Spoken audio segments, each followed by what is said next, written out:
नमस्कार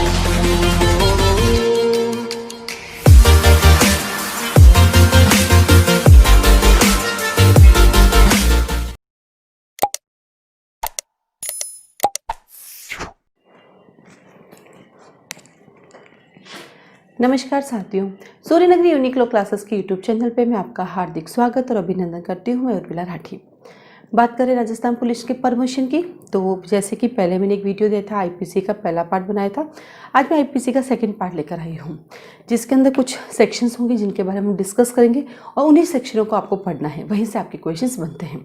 वैसे तो अगर मैं बात करती हूँ कि तो यहाँ पे 3, 4, 5 चैप्टर का डिस्कशन करेंगे, बट मैं आपको चैप्टराइजेशन जैसे नहीं पढ़ा रही हूँ। रीज़न क्योंकि बहुत लेंदी हो जाएगा चैप्टराइजेशन से, तो मैं सिर्फ टॉपिक वाइज पढ़ा रही हूँ। तो आज हम पहला टॉपिक स्टार्ट करेंगे हमारा अबेटमेंट। किससे स्टार्ट करेंगे हम लोग? अबेटमेंट। ऐसे देखा जाए तो अबेटमेंट से आईपीसी का चैप्टर नंबर 5 है, लेकिन हम ऐसे नहीं कर रहे। आपके लिए आ जाता अबेटमेंट। इस अबेटमेंट से क्या लेना देना है, इससे आपका क्या क्वेश्चन बनता है, यही बनता है क्वेश्चन। अबेटमेंट से आप क्या समझते हैं और अबेटमेंट करने वाला कौन है, अबेटर किसे कहते हैं, उनके लिए क्या क्या पनिशमेंट है। जब आप 107 पढ़ेंगे तो उसमें 3 चीज़ें पढ़ेंगे। आप कितनी चीज़ें पढ़ेंगे 107 में? 3 चीज़ें पढ़ेंगे। अबेटमेंट का मतलब होता है किसी की हेल्प करके, उकसा करके, या फिर उसको क्या कहते हैं, हेल्प करके, उकसा करके, या षड्यंत्र करके। क्या कहा? 3 चीज़ें, इंस्टिगेट करके, या फिर किसी को हेल्प करके, ऐड करके, और या फिर षड्यंत्र में शामिल होके। तो क्या कहा? 3 तरह से आप अबेटमेंट करते हुए कहा जाता है। ऐसे मिनिमम कुछ नहीं, लेकिन एक आदमी दूसरे को करेगा तो देखा जाए 2 लोग तो हो ही रह रहे, पर 2 से अधिक भी हो सकते हैं, तो इसमें कोई नंबरिंग नहीं लिखी हुई है। तो देखा आपने अबेटमेंट किसे कहते हैं? किसी की सहायता करके, किसी को उकसा करके, या किसी षड्यंत्र में शामिल होकर कोई ऐसा कार्य कराना जो अनलॉफुल है।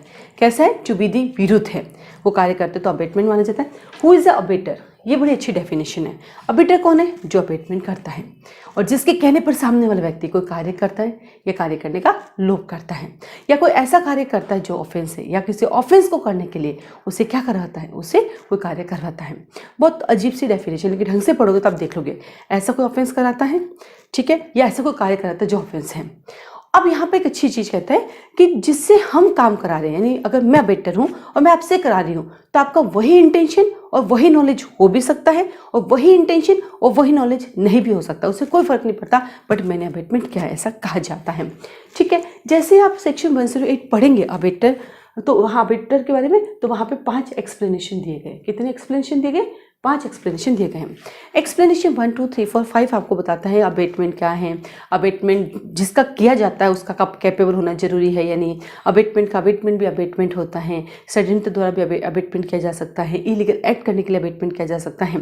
तो एग्जाम में 5 एक्सप्लेनेशन आपको लिखने होंगे, और इनके इलिस्ट्रेशन बहुत अच्छे हैं। जब आप आईपीसी पढ़ेंगे तो आईपीसी इसलिए आपको जल्दी समझ में आ जाएगी, क्योंकि आईपीसी में साथ साथ इलिस्ट्रेशन दिए हुए हैं, उससे ईजी हो जाता है इसको समझने के लिए। अब आपके पास आता है एग्जाम में, चाहे तो आप केस लॉज लिखें, चाहे तो ना लिखें, टू द पॉइंट लॉ लिख लेंगे तो भी अपने आप में सफिशिएंट होगा। ठीक है, देन आता है आपके पास 108 भारत के बाहर अबेटमेंट। यस, यदि भारत के बाहर अबेटमेंट करते तो भी आपको भारत में सजा मिलेगी, क्योंकि आईपीसी इंडिया के अंदर भी अप्लाई होती है, और जहाँ जहाँ इंडियन जाता है उनके पीछे पीछे अप्लाई भी होती है। इसका और एग्जाम्पल हम कहाँ देखते हैं? इसके एग्जाम्पल देखते हैं हम सेक्शन नंबर 3 में और सेक्शन नंबर 4 में। ये बताता है आईपीसी का कि मेरा जो आईपीसी है वो इंडिया में भी अप्लाई होता है, और मेरा जो आईपीसी है वो इंडिया के बाहर भी अप्लाई होता है। देन आता है हमारे पास सेक्शन 109 पनिशमेंट। देखिए, अबेटमेंट के लिए अलग से पनिशमेंट डिफाइन नहीं होता है। आप जिस ऑफेंस का अबेटमेंट करते हैं उसमें जो पनिशमेंट दी गई वो पनिशमेंट आप दी जाती है। तो सिंपल है 109। फिर यहाँ पर एक सेक्शन पढ़ते 111, एक सेक्शन और बताती हूँ आपको, 111। सेक्शन 111 जो है वो ये बताता है कि जो आपका इंटेंशन था, जो अबेटर का इंटेंशन था वो आपका इंटेंशन था, और उससे डिफरेंट इंटेंशन से भी आप काम करके आते हो, और वो डिफरेंट इंटेंशन उस इंटेंशन का एक्सटेंड है, तो मैं दोनों के लिए लाइबल होंगी। और यदि वो डिफरेंट इंटेंशन उस इंटेंशन का एक्सटेंड नहीं है तो मैं लाइबल नहीं होंगी। अर्थात मान लीजिए मैंने अबेटमेंट किया, मैंने यानी राम ने ए नामक व्यक्ति ने, हम बात करेंगे ए नामक व्यक्ति से। ए नामक व्यक्ति ने बी नामक व्यक्ति का अबेटमेंट किया कि तुम सी के घर जाकर थेफ्ट करो, चोरी करके आओ। ठीक है, ए बी के घर जा बी जो है सी के घर जाता है, थेफ्ट करता है, और वहाँ एक फीमेल का रेप भी कर देता है। तो यहाँ पर ए सिर्फ और सिर्फ थेफ्ट के लिए लाइबल होगा। क्यों? क्योंकि थेफ्ट का एक्सटेंड क्या नहीं हो सकता है, थेफ्ट का एक्सटेंड रेप नहीं हो सकता है। लेकिन ए बी से कहता है सी का घर जला दे, क्या कर दे? सी का घर जला दे। ए बी से कहता तो सी का घर जला दे, वो सी का घर जलाने जाता है, वो घर को जलाता है, किसी को मारने की बात नहीं कही, लेकिन अंदर दो लोग सो रहे थे, वो जल के मर जाते। दिखती बात है कि आप जब घर जलाओगे अगर कोई अंदर होएगा तो मरे गई, जले गई, तो वो उसका एक्सटेंड है। तो यहाँ पर आता है कि अबेटर ने जो काम करने के लिए कहा उस काम के लिए अबेटर कितना लाइबल होगा। सेम इंटेंशन सेम एक्सटेंट होगा तो लाइबल, अगर डिफरेंट एक्सटेंट है तो लाइबल नहीं होगा। तो ये समझ वन है। तो ये टॉपिक आपका अबेटमेंट का था। अबेटमेंट आप क्या समझते हैं, अबेटर कौन होता है, एक्सप्लेनेशन क्या कहता है, पनिशमेंट क्या, इससे आपका एक बड़ा क्वेश्चन बनता है। देन आता क्रिमिनल कॉन्स्पिरेसी और क्रिमिनल कॉन्स्पिरेसी के लिए पनिशमेंट, यहाँ से भी आपका एक क्वेश्चन बनता है। क्रिमिनल कॉन्स्पिरेसी क्या होता है, जब दो लोग मिलकर कोई अनलॉफुल कार्य करते हैं या कोई लॉफुल कार्य अनलॉफुल मीन से करते हैं। तो यहाँ मिनिमम 2 या 2 से अधिक है। अब यहाँ पे 2 होना जरूरी है। क्यों?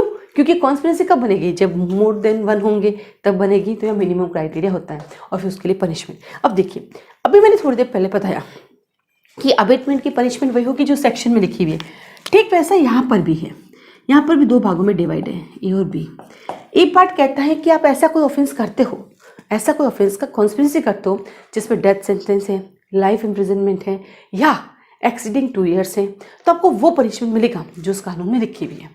और यदि 2 साल से कम का है तो आपको वो मिलेगा जो इसमें लिखा है, 6 मंथ एंड फाइन और बोथ।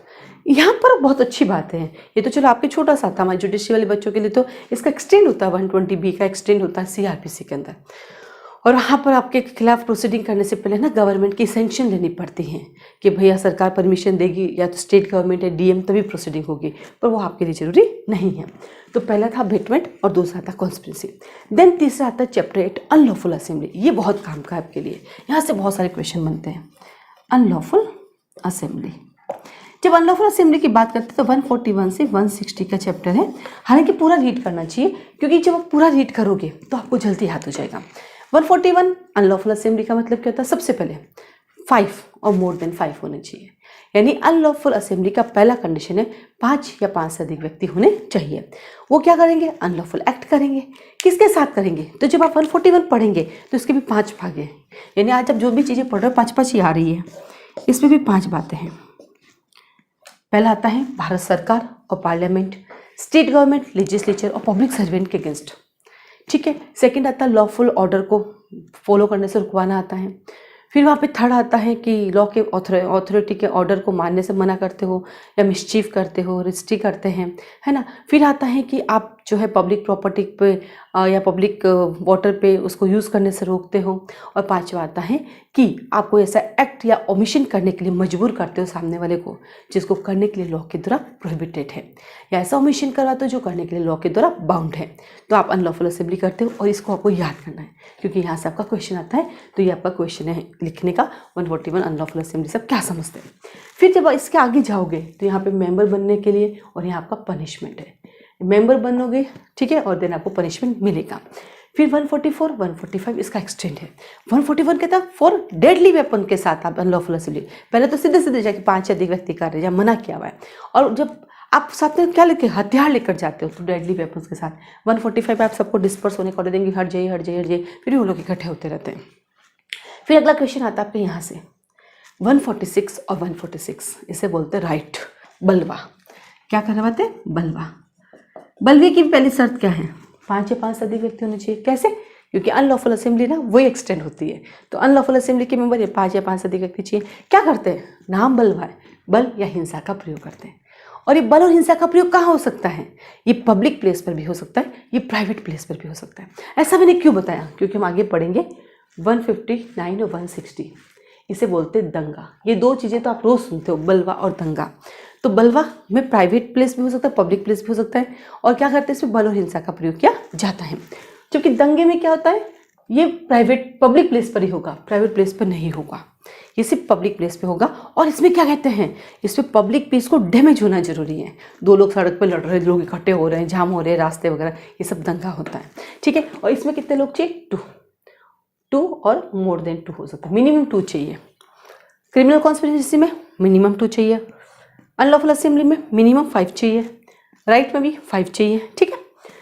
देन आता है 149। यस, इस 149 का क्यों रोल है आपकी एग्जाम में। हमने एक देखा था लास्ट सेशन में, सेक्शन 34 कहता कॉमन इंटेंशन और 149 कहता कॉमन ऑब्जेक्ट। कॉमन इंटेंशन के लिए सेवरल पर्सन की बात की थी, प्री मीटिंग ऑफ माइंड की बात की थी, एक्टिव पार्टिसिपेशन की बात की। अनलॉफुल ऑब्जेक्टिव में क्यों? क्योंकि अनलॉफुल और कॉमन ऑब्जेक्ट में अनलॉफुल असेंबली के मेंबर करते हैं तो 5 या 5 से अधिक होने चाहिए। और देन यहाँ पे प्री मीटिंग ऑफ माइंड होना जरूरी नहीं है, प्री मीटिंग ऑफ माइंड होना जरूरी है। इकट्ठे हो गए सब कलेक्टर ऑफिस के सामने, शुरू किया कुछ काम करने के लिए, इतने में लड़ाई झगड़े स्टार्ट हो गए और कलेक्टर के वहाँ खड़े होकर हड़ताल करने का अधिकार आपके पास है नहीं, क्योंकि हड़ताल करने का अधिकार फंडामेंटल राइट नहीं है, मूल अधिकार नहीं है, इसलिए फुल अनलॉफुल असेंबली माना जाता है।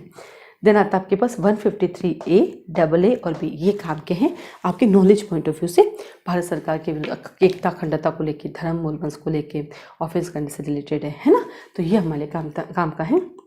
153 AA जुलूस निकालते हैं हम, तो ये सिर्फ एक रीडिंग पर्पज़ के लिए काम का, क्योंकि इसके सेक्शंस काम आते रहते हैं आप लोगों के लिए, है ना। देन आता आपके दंगा बता ही दिया मैंने, ये पब्लिक प्लेस पर होता है, मिनिमम 2 लोग चाहिए, पब्लिक प्लेस फ्री होना जरूरी है, और 160 में इसका पनिशमेंट दिया गया है। तो हमने देखा पहला अबेटमेंट का चैप्टर, देन अपने कॉन्स्पिरेसी का चैप्टर, फिर हमने देखा अनलॉफुल असेंबली का चैप्टर। फिर यहाँ पर देखो सिंगल एक सेक्शन लिखा 166A, यानी पब्लिक सर्वेंट द्वारा डिसओबे करना।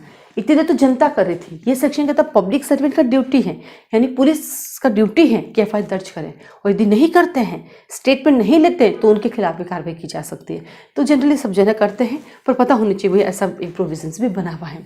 देन आता है वापस एक चैप्टर 172 से 190, ये होता है पब्लिक सर्वेंट के ऑर्डर का डिसओबे करना। ये पूरा का पूरा आपका बड़ा क्वेश्चन है, अर्थात आपको सेक्शन 172 से 190 को पूरा याद करना पड़ेगा, 172 से 190 को पूरा याद करना पड़ेगा, क्योंकि यहाँ से आपका एक बड़ा क्वेश्चन बनता है। जब ये बड़ा क्वेश्चन बनता है तो बड़े तरीके से याद करने पड़ेंगे। ये क्या बताता है? 172 कहता है मैंने समन भेजा, आप समन से बच रहे थे, फरार हो रहे हो। 173 कहता है पब्लिश होने से समन को आप रोक रहे हो। 174 कहता है आपको समन मिल गया, अब आपको कोर्ट में अपीयर होना है, आप नहीं आ रहे हो। इन तीनों सेक्शन को पढ़ोगे, एक चीज़ देखोगे कि पब्लिक सर्वेंट जब ये करता है तो सज़ा कितनी मिलती है, और अगर कोर्ट करता तो कितनी मिलती है।